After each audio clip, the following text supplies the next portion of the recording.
वन्दे मातरम्, वन्दे दोस्तों, आप सभी को 15 अगस्त की स्वतंत्रता दिवस की हार्दिक शुभकामनाएं। आप सभी को आज़ादी के दिन की बहुत बहुत ढेर सारी शुभकामनाएं और मुबारकबाद। दोस्तों, आज़ादी यूँ तो हमें ऐसे नहीं मिली। आज मैं आप लोगों को उस आज़ादी के रात की कहानी की तरफ लेके चलता हूँ, जो कि हर भारतीय को, हर हिंदुस्तानी को सुनना चाहिए। वो आज़ादी की रात हमारे लिए कितना खुश दिन था, कितना खुशकिस्मत वाली रात थी, उसे तो वो ही जान सकता है जो उस दिन उस महासभा में सम्मिलित हुए थे। बात है दोस्तों 14 अगस्त 1947 की रात की। उस दिन रायसेना हिल्स में कम से कम 5 से 7 लाख लोगों की जमावड़ा देखा गया। दोस्तों, उस रात दिल्ली में झमाझम बारिश हो रही थी। लगता है कुदरत को भी मंजूर था कि यही दिन है, यही वो सुनहरा अवसर है कि भारत को स्वतंत्रता दिलाई जाए और ये इतिहास के पन्नों में नाम दर्ज हो जाए। दोस्तों, उस दिन इतनी बारिश हो रही थी, उसके बावजूद भी रायसेना हिल्स में इतनी ज़्यादा भीड़ इकट्ठा हो जाना कोई एक इतिहास बनने से कम नहीं था।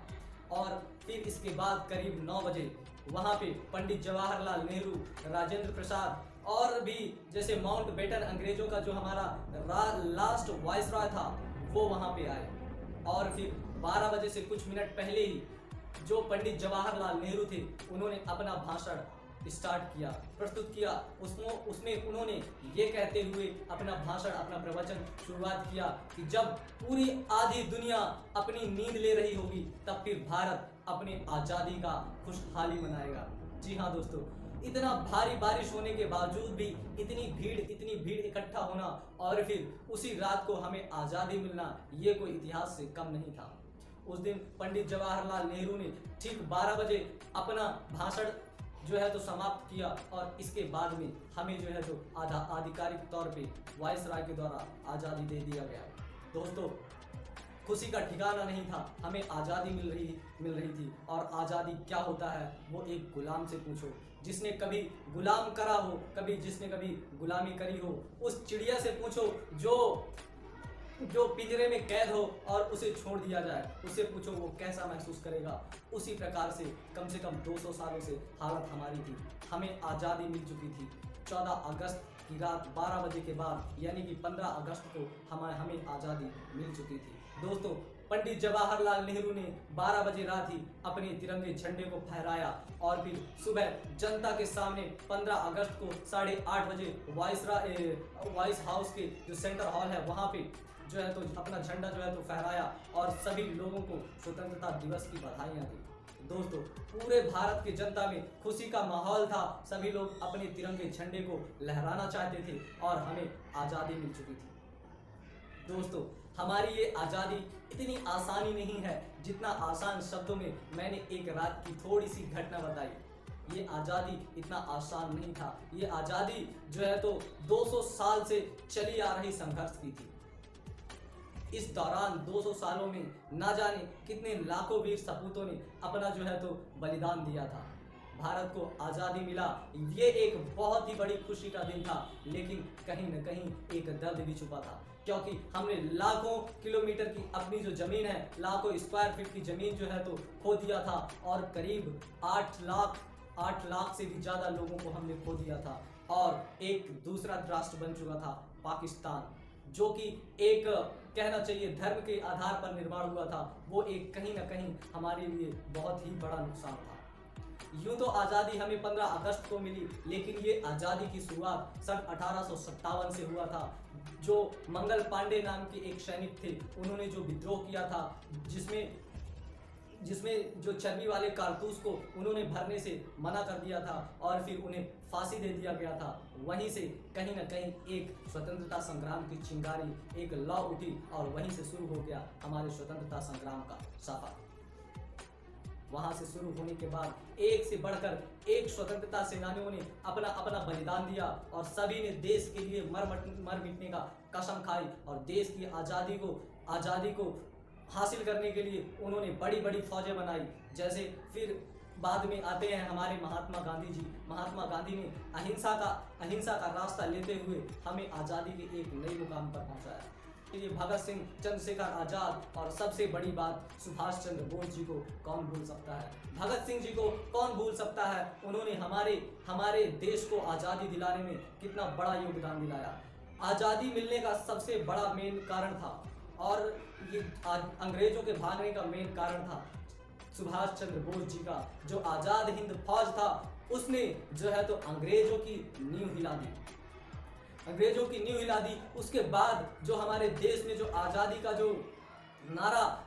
का नारा दिया गया कि आज़ादी से कम कुछ भी नहीं, आज़ादी से कम कुछ भी नहीं। और जैसे कि चंद्रशेखर आजाद जी ने, सुभाष चंद्र बोस ने कहा था, हमें तो पूर्ण स्वराज्य चाहिए, पूर्ण स्वराज्य, हम आज़ादी से कम कुछ भी नहीं लेंगे। इस प्रकार से जो है तो महात्मा गांधी के जन आंदोलन और ये जो हमारे सुभाष चंद्र बोस थे, इनके जो आज़ाद हिंद फौज ने जो कारनामा किया और पूरा देश में आज़ादी का लौ फैल गया, इसके कारण जो अंग्रेज थे उनको देश छोड़कर जाना पड़ा। इस प्रकार से हमें मिल गई आज़ादी। दोस्तों, जब आज़ादी मिल गया तो देश हमारा पूरी तरीके से कंगाल हो चुका था, क्योंकि अंग्रेज सब कुछ लूट के ले जा चुके थे। अब बची थी हमारे यहाँ भूखमरी, गरीबी। जो भारत एक सदी में सबसे संपन्न देश हुआ करता था, विश्व में सबसे संपन्न देश हुआ करता था, वो खड़ा हो गया एक भूखमरी की आग में जलने लगा। उसे धीरे धीरे नवनिर्माण की तरफ ले जाते गए और हम पहुंच गए आज 75वें स्वतंत्रता दिवस की मौके पर। आज हम कहाँ पे हैं ये देखते हैं, और आज से 75 साल पहले कहाँ थे और आज से आने वाले 25 साल बाद कहाँ होंगे, ये आप, हम सभी को डिसाइड करना है। दोस्तों, आज आओ हम सब कसम खाते हैं अपने देश को फिर से उसी ऊंचाई पर ले जाएंगे जहां से हमने शुरुआत किया था। हम एक बार फिर से इकट्ठा आए और अपने देश को आगे बढ़ाने के लिए इतना काम करें, फिर से उन अंग्रेजों को दिखा दें, पूरा विश्व में हमारा देश का नाम फिर से रोशन हो। हम कुछ ऐसे मिलजुल के काम करें कि जो भारत है, भारत माता है, जो कभी सोने की चिड़िया हुआ करती थी, इतना संपन्न था, यहाँ पे इतना खनिज भंडार थे, इसलिए इसे सोने की चिड़िया कहा जाता था। लेकिन अंग्रेजों ने इसे लूट कर कंगाल बना दिया। आओ हम कसम खाएं कि हम फिर से इसे एक नई मुकाम तक ले जाएंगे और अंग्रेजों को और पूरी दुनिया को बता देंगे कि हम भारतीय किसी से कम नहीं, हम भारतीय किसी से कम नहीं है, हम कुछ भी कर सकते हैं। और एक दिन देखना, हमारा भारत जब हम काम करेंगे तो देश में, विदेशों में, पूरे विश्व में सबसे ऊंचा होगा। चाइना क्या, अमेरिका क्या, हम सबसे ऊंचे होंगे और सबसे बड़ी इकोनॉमी वाला देश बनेगा। दोस्तों, देश तभी बढ़ेगा जब हम बढ़ेंगे, हम शिक्षित रहेंगे। इसलिए हमें एक से एक टेक्नोलॉजी के ऊपर काम करना होगा, बहुत अच्छी चीज़ों पे काम करनी होगी, अपनी दिमाग लगाना होगा, स्ट्रेटजी बनानी होगी, फिर काम करेंगे। क्योंकि एक बच्चा जब देश को बढ़ाने के लिए काम करेगा, खुद को, अपने आप को डेवलप करेगा, तभी ये देश आगे बढ़ जाएगा। और दोस्तों, मैं अपने 2 लाइनों के साथ में अपने जो वार्तालाप है, अपने जो भाषण है, उसको खत्म करूंगा कि हम आज़ादी की कभी शाम नहीं होने देंगे, हम आज़ादी की कभी शाम नहीं होने देंगे और शहीदों की कुर्बानी कभी बदनाम नहीं होने देंगे। हम आज़ादी की कभी शाम नहीं होने देंगे और शहीदों की कुर्बानी कभी बदनाम नहीं होने देंगे।